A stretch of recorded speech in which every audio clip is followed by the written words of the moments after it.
Hi, this is Rob from SGNR Photo, and in part 2 of our edit video, we're going to take this photo of Jen into Photoshop and convert it into a really punchy black and white image.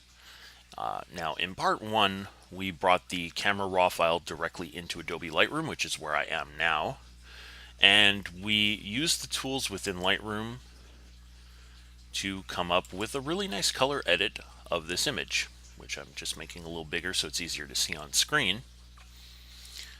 And now what we're going to do is we're going to go into Photoshop and we're going to use some layers and a third-party plugin to really bring out a really killer black and white image from this color edit. Now, I could do everything within Adobe Lightroom by using my adjustment brushes and various filters and what have you. The one thing I do like about Photoshop with the layering is that it's non-destructive, and I'll show you what I mean. But it means that if I make a mistake somewhere along the way, I don't have to go way back through my undo and my history to get to where I want it to kind of start over. I can just take a layer, discard it, redo it from that point on, and still always have the original image to work with. So it's a lot quicker and a lot cleaner, and quite a bit more versatile than just doing it all in Lightroom. So to get this into Photoshop from Lightroom, I'm going to do is I'm going to hover over the image. I'm going to right click, and I have from my menu Edit In, I have Photoshop installed on my system, so I will go Edit in Photoshop CS6, which will open Photoshop on my system, and it will load the image. I'm just going to zoom in a little bit so the changes that I make to the image are going to be much easier to see. And from here, I'm going to make a copy of my background.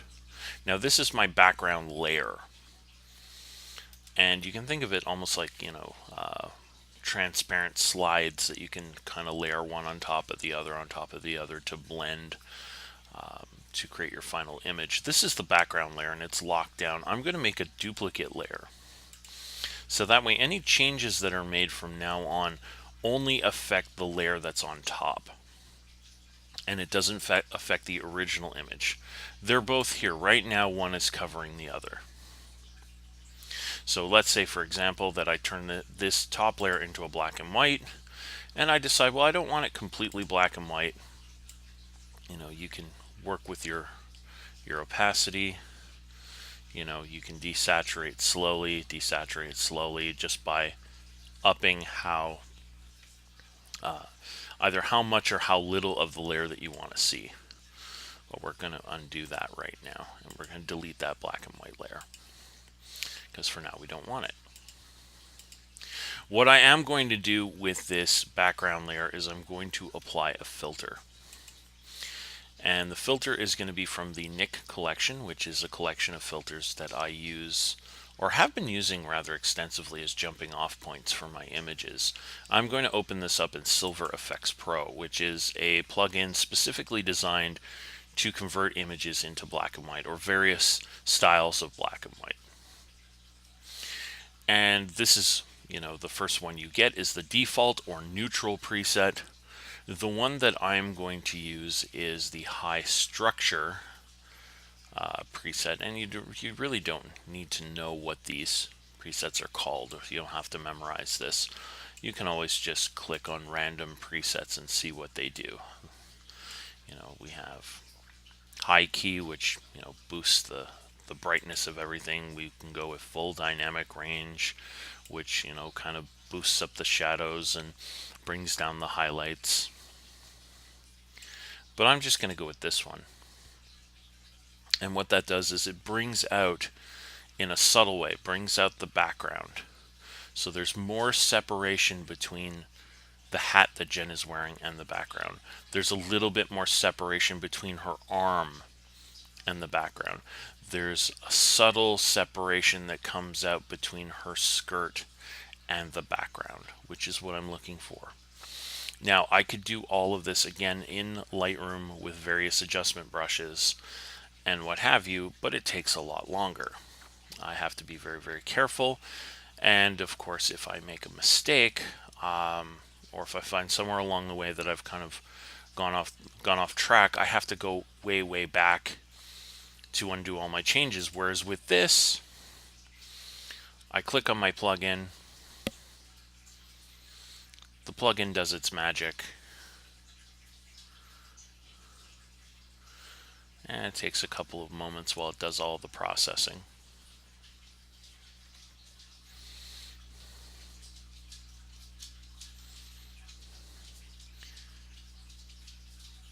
And there is the edited image. Now, if I don't like this, I can turn this off. I'm back to the original. In fact, I didn't actually have to create a copy of the background. This plugin, Silver Efex Pro, will actually create its own layer on its own for non-destructive editing, which is really nice. But as a safety, I always make a copy of my background or of my original layer, just in case the plugin I am using does a destructive edit. So we are back with the black and white.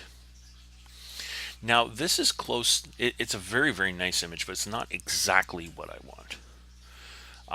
I want to add a little more contrast. I want to adjust the tones a little. The mid-tones are not quite where I want them.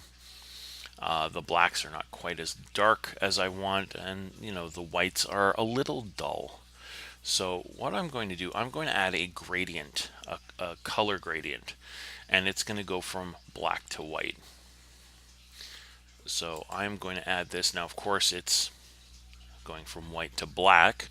That's easy to correct. I pull from the menu, go black to white, and I will hide this little sub menu.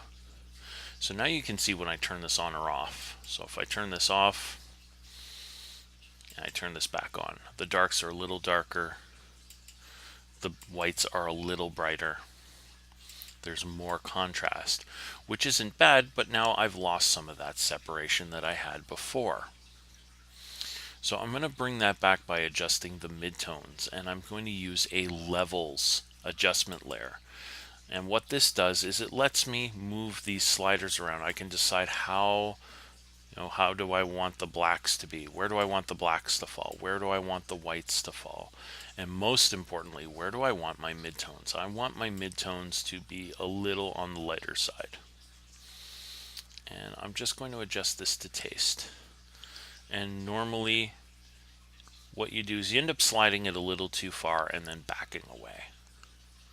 So right about there. So that brings out that separation again in the skirt, the separation again in the arm, the definition in the muscles in the arm, etc. And that's pretty much where I want it to sit. So I'm going to go ahead.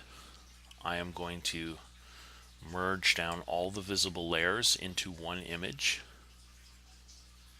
And then from here I can go ahead and either save it to disk. I can add a film grain effect. I can add a little, to make it look like more of a vintage style black and white image.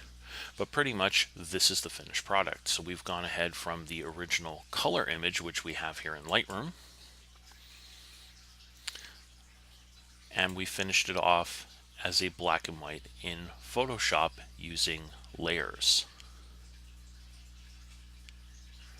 And that's pretty much it. If you have any questions or comments, of course, I can always be reached by email at inbox@sgnr.photo. I'm also on Twitter, where I can be found at sgnrphoto, and you can always send me a comment through the Facebook fan page with the hashtag AskSGNR. And that's it for today. I thank you for watching.